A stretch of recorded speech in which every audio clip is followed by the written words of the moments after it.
with the new year. My brave fellows, you have done all I asked you to do and more than could be reasonably expected. But your country is at stake. Your wives, your houses, and all that you hold dear. You have worn yourselves out with fatigues and hardships, but we know not how to spare you. If you will consent to stay only 1 month longer, you will render that service to the cause of liberty and to your country, which you probably never can do under any other circumstances. The present is emphatically the crisis, which is to decide our destiny. George Washington before Princeton. After the speech, 200 volunteers stepped forward to renew their enlistments. Within days, they would see battle again, as Lieutenant General Charles Cornwallis pursued them from New York. The British came at him with every man they could find. They had about 10,000 men, and they had him pinned against the bank of the Delaware, and it looked like it was all over. And Cornwallis, the British commander, said, "Oh, we won't attack tonight. We'll finish them off tomorrow morning." Washington left all the campfires of his army blazing and left like 3 men to throw wood on the fire, and he took his army and he marched around the British flank. Again, Washington had escaped the much larger British force, but his army met a smaller British force here at Princeton. The weary Continentals fell into retreat at the attack of the British line. Washington appeared in front of the American army, riding towards those of us who were retreating, and exclaimed, "Parade with us, my brave fellows. There is but a handful of the enemy, and we will have them directly." A Continental sergeant at Princeton. I shall never forget what I felt at Princeton on his account. When I saw him brave all the dangers of the field and his important life hanging, as it were, by a single hair with 1,000 deaths flying around him. Believe me, I thought not of myself. A Pennsylvania volunteer. As he would do countless times in battle, Washington rallied his troops by virtue of his own bravery. Throughout the war, his life seemed charmed. He had a lot of physical courage. He almost believed that he was invulnerable to bullets. He had 3 horses shot out from under him. He had bullet holes in his clothes. His hat was shot away. But he was never himself scratched once by a bullet or a bayonet. And he exposed himself constantly. Several months earlier in New York, British buglers sounded a fox hunting tune as they pursued Washington and his fleeing army. Still smarting from the insult, Washington now shouted, "It's a fine day for a fox chase, my boys," and spurred his horse after the retreating redcoats. As at Trenton, the British were routed. Washington didn't linger to savor his second victory in 9 days. Instead, he rushed his army into winter quarters in the mountains near Morristown, New Jersey.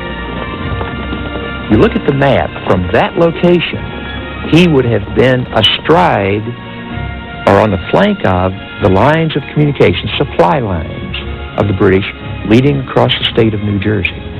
The British could not get at him back in those mountains in the winter with an army in that day and age, so they had no choice but to leave New Jersey. So by winning 2 battles, very small battles really in terms of the numbers of soldiers engaged on either side, and by an operational maneuver, he wedged, or outgeneraled, if you will, the British completely out of New Jersey.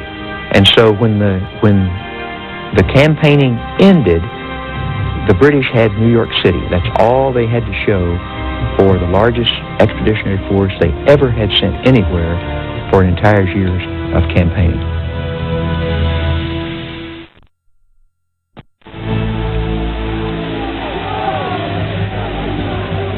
General William Howe seemed in no hurry to retaliate for the defeats at Trenton and Princeton. After all, he controlled the city of New York and was enjoying an affair with one of the most attractive women in America, Elizabeth Loring, the wife of his loyalist commissary of prisoners, Joshua Loring. Francis Hopkinson, one of the signers of the Declaration of Independence, would soon poke fun at Howe with a clever verse. Sir William, he, snug as a flea, lay all this time a-snoring, nor dreamed of harm as he lay warm in bed with Mrs. Loring. Francis Hopkinson.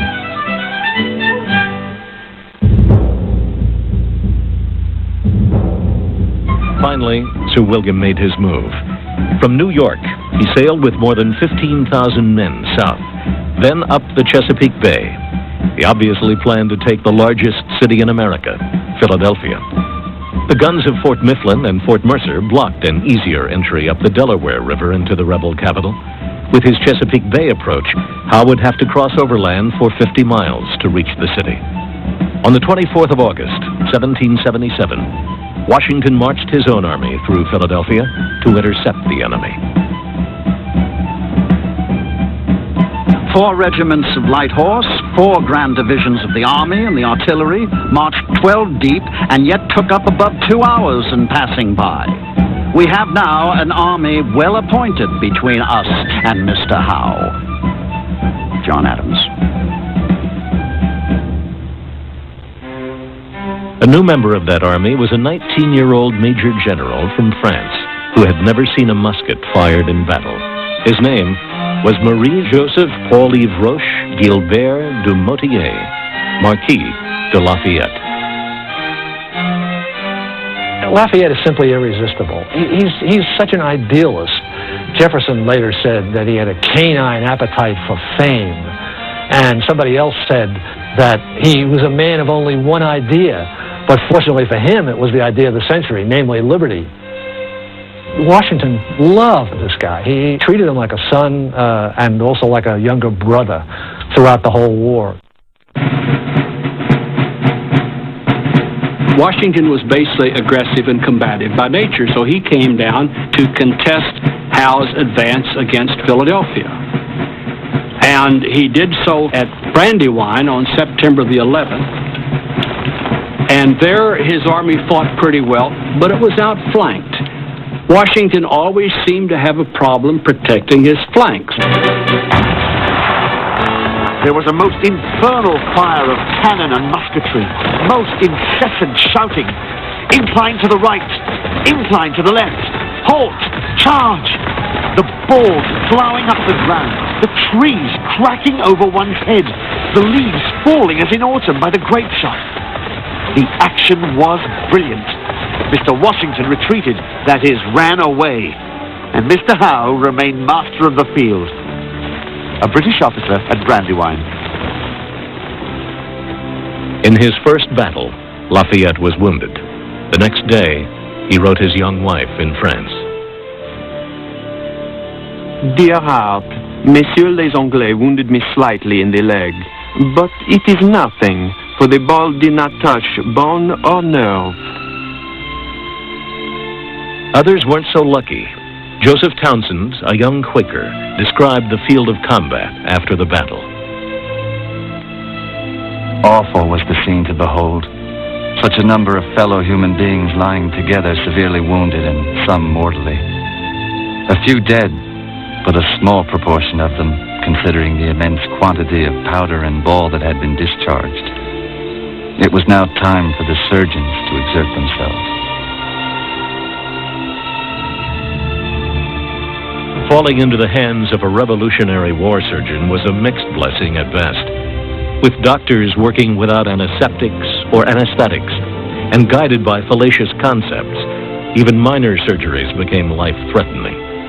The sickness and disease that ran rampant through the encampments claimed many more lives in the Revolutionary War than did actual combat.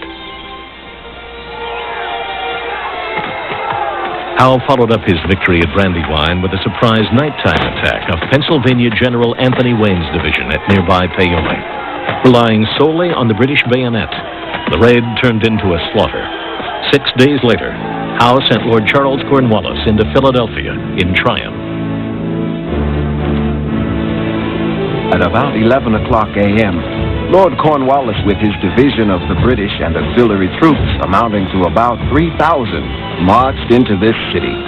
to the great relief of the inhabitants who have two